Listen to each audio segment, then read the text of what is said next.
Darling Nellie Gray was a 19th century abolitionist song written by a clergyman who was active in the Underground Railroad. Our darling Nellie Gray founded an Underground Railroad to save preborn babies called the March for Life. Almost 89 years ago, Nellie Gray was born in the Lone Star State, fittingly on the feast of John the Baptist, the prophet who confronted Herod. This past summer, Nellie Gray went home to God. For 40 years, she had dedicated every waking moment to the defense of human life.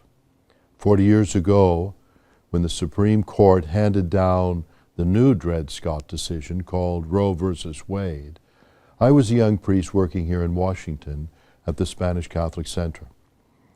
I will never forget the shock, anger, and disappointment of our country that so many of us felt. It seemed like the church was paralyzed after being blindsided. Nellie Gray rose to the occasion. I remember her so well from those days. It was my joy and privilege to work with her organizing those early marches and watching the numbers grow. Nellie gave up her personal career as a lawyer and dedicated herself entirely to the cause of life.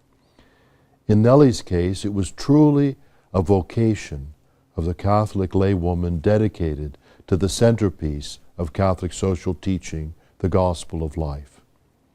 Many people, I am sure, thought that the opposition to abortion would eventually disappear, that people would come to accept abortion, and that the diehards who opposed abortion would eventually give up or die off. Nellie Gray was not about to allow that to happen. Over 40 years, the March for Life has grown stronger and stronger. Sociologists have confirmed by their studies what a simple observation tells us. Younger Americans are more pro-life than ever.